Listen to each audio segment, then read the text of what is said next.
Selamat malam, sejahtera, shalom Ibu Bapak Saudara-saudara Jemaat GPB Sejahtera di Jakarta yang diberkati Tuhan. Salam sehat semua. Mari membaca Alkitab. Pembacaan Alkitab kita di malam hari ini terambil dalam kitab 2 Tawarik pasal 25 dan 26. Mari kita satu dalam doa. Terpujilah Engkau Allah yang begitu baik, Allah yang penuh dengan kasih dan setia, yang selalu memelihara kami sepanjang perjalanan hidup kami dari pagi hari hingga malam ini. Sebelum kami masuk dalam istirahat malam kami akan membaca Alkitab yang berintikan firman Allah.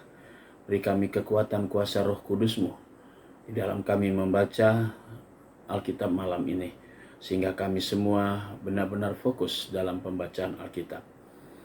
Doa ini kami mau serahkan sepenuhnya dalam nama Tuhan Yesus Kristus, Juru Selamat kami yang hidup. Amin. Kitab 2 Tawarik pasalnya yang ke-25. Amasya berumur 25 tahun pada waktu ia menjadi raja, dan 29 tahun lamanya ia memerintah di Yerusalem. Nama ibunya ialah Yoadan dari Yerusalem. Ia melakukan apa yang benar di mata Tuhan, hanya tidak dengan segenap hati. Segera sesudah kuasa kerajaan itu kokoh di tangannya, dibunuhnyalah pegawai-pegawainya yang telah membunuh raja, yaitu ayahnya. Tetapi anak-anak mereka tidak dihukum mati olehnya, melainkan ia bertindak sesuai dengan apa yang tertulis dalam Taurat, yakni kitab Musa, di mana Tuhan tidak telah memberi perintah, janganlah ayah mati karena anaknya, janganlah juga anak mati karena ayahnya, melainkan setiap orang harus mati karena dosanya sendiri. Lalu Amasya mengumpulkan orang Yehuda dan menyuruh mereka, yakni seluruh orang Yehuda dan Benyamin, berdiri menurut puak-puaknya di bawah kepala-kepala pasukan 1.000 dan kepala-kepala pasukan 100. Ketika ia menghitung mereka yang berumur 20 tahun ke atas, didapatinya 300.000 teruna yang sanggup keluar berperang dengan tombak dan perisai. Selain itu, ia menyewa 100.000 pahlawan yang gagah perkasa dari Israel dengan bayaran 100 talenta perak. Tetapi seorang abdi Allah datang kepadanya dan berkata, "Ya Raja, janganlah tentara Israel dibiarkan bergabung kepada tuanku, karena Tuhan tidak menyertai Israel, yakni semua Bani Efraim itu. Dan jikalau mereka bergabung juga, bagaimanapun juga perbuatan dan kekuatanmu di dalam perang, Allah akan menggelincirkan engkau di depan musuh, sebab Allah mempunyai kuasa untuk menolong dan menggelincirkan." Lalu kata Amasya kepada abdi Allah itu, "Bagaimana dengan 100 talenta yang telah kuberikan kepada pasukan-pasukan Israel itu?" Jawab abdi Allah itu, "Tuhan dapat memberikan lebih daripada itu kepadamu." Kemudian Amasya memisahkan pasukan yang datang bergabung kepadanya dari Efraim, supaya mereka kembali ke tempat tinggalnya. Maka sangat marahlah mereka kepada Yehuda. Mereka kembali ke tempat tinggalnya dengan marah yang menyala-nyala. Amasya mendapat keberanian lalu memimpin rakyatnya di lembah Asin dan memukul kalah 10.000 orang dari Bani Sir. Selain itu, 10.000 orang ditawan hidup-hidup oleh Bani Yehuda dan dibawa ke suatu puncak bukit batu, lalu mereka dicampakkan dari puncak bukit batu itu sehingga hancurlah mereka semua.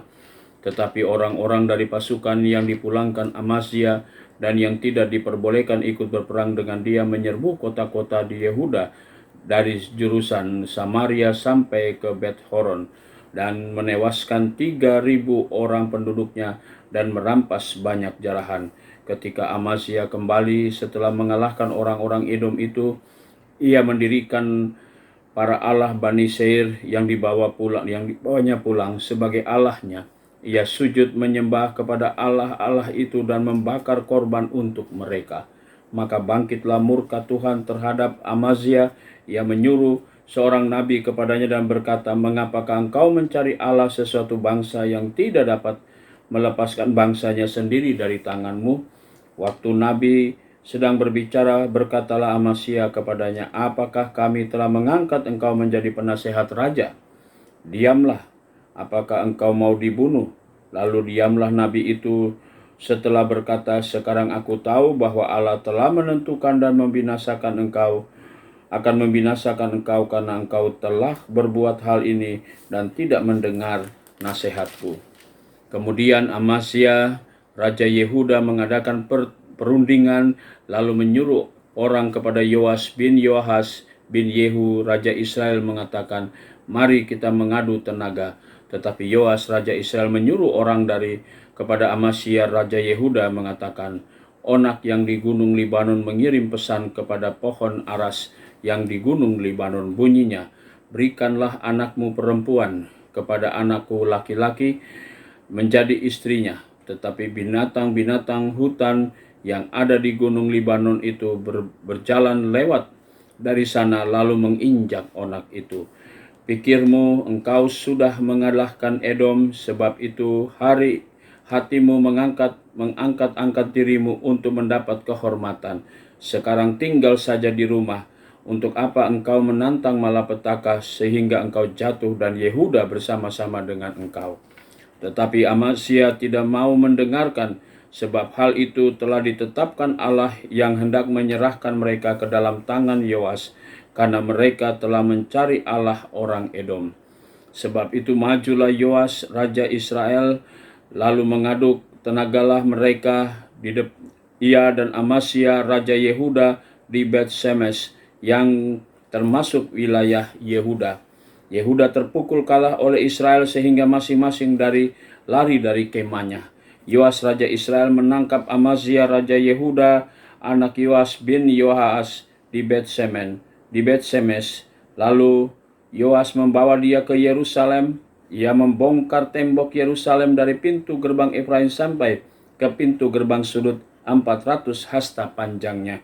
Sesudah itu ia mengambil segala emas dan perak dan segala perkakas yang terdapat dalam rumah Allah dan yang berada di rumah pengawasan keluarga Obed Edom, juga perbendaraan istana raja dan orang-orang sandera. Kemudian pulanglah ia ke Samaria.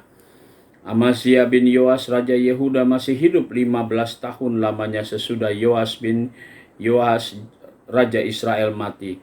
Selanjutnya dari riwayat Amasya dari awal sampai akhir, bukankah semuanya itu tertulis dalam kitab Raja-Raja Yehuda dan Israel? Sejak Amasya menjauhi Tuhan, orang mengadakan persepakatan melawan dia di Yerusalem. Sebab itu larilah ia ke Lakis, tetapi mereka menyuruh mengejar dia ke Lakis, lalu dibunuhlah ia di sana. Ia diangkut dengan kuda, lalu dikuburkan di sepanjang nenek moyangnya di kota Daud. 2 Tawarik pasal 26. Segenap bangsa Yehuda mengambil Uzia yang masih berumur 16 tahun dan menobatkan dia menjadi raja menggantikan ayahnya Amasya. Ia memperkuat Elot dan mengembalikannya kepada Yehuda sesudah raja mendapat perhentian bersama-sama dengan nenek moyangnya. Lalu Uzia berumur 16 tahun pada waktu ia menjadi raja, dan 52 tahun lamanya ia memerintah di Yerusalem. Nama ibunya ialah Yekolya dari Yerusalem.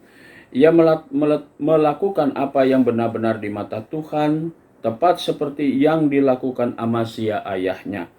Ia mencari Allah selama hidup Zakaria yang mengajarnya supaya takut akan Allah.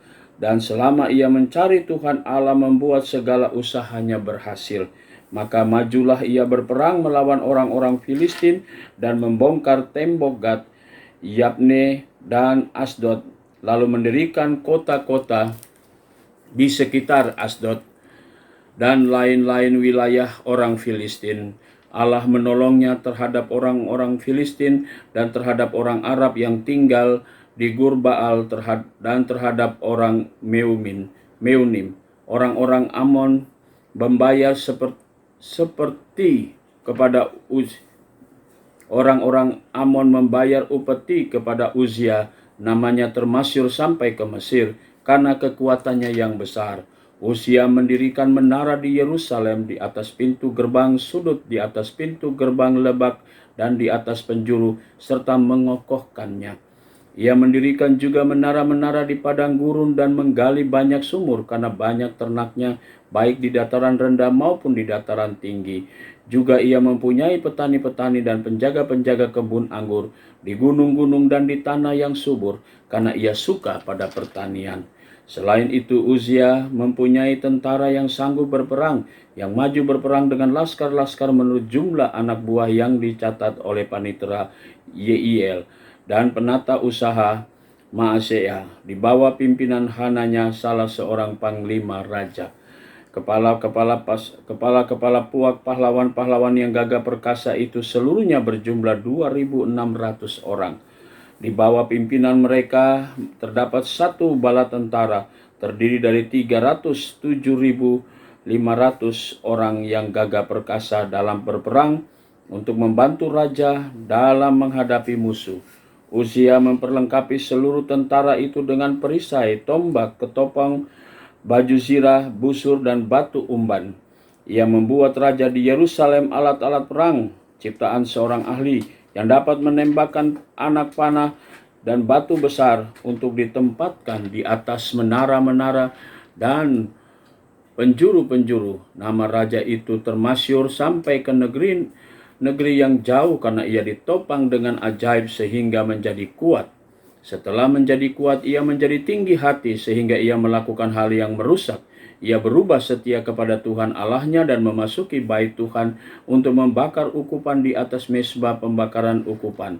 Tetapi Imam Azaria mengikutinya dari belakang bersama-sama 80 imam Tuhan, orang-orang yang tegas. Mereka berdiri di depan Raja Uzia dan berkata kepadanya, "Hai Uzia, engkau tidak berhak membakar ukupan kepada Tuhan, hanyalah imam-imam keturunan Harun yang telah dikuduskan dan berhak membakar ukupan. Keluarlah dari tempat kudus ini, karena engkau telah berubah setia. Engkau tidak akan memperoleh kehormatan dari Tuhan Allah karena hal ini."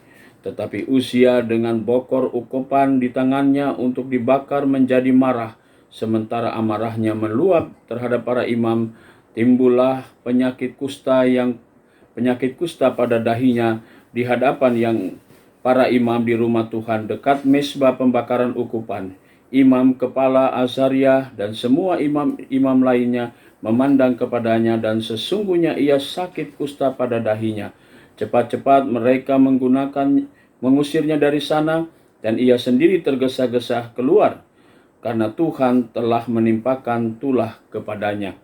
Raja Uzia sakit kusta sampai kepada hari matinya, dan sebagai orang yang sakit kusta ia tinggal dalam sebuah rumah pengasingan karena ia dikucilkan dari rumah Tuhan. Dan Yotam anaknya mengepalai istana raja dan menjalankan pemerintahan atas rakyat negeri itu. Selebihnya dari riwayat Uzia dari awal sampai akhir ditulis oleh Nabi Yesaya bin Amos. Kemudian Uzia mendapat perhentian bersama-sama dengan nenek moyangnya dan ia dikuburkan di samping moyangnya di ladang dekat pekuburan raja-raja karena ia berpenyakit kusta, kata orang. Maka Yotam anaknya menjadi raja menggantikan dia. Saudara-saudara, mari kita berdoa. Bapa di surga, terima kasih untuk semua penyertaan-Mu.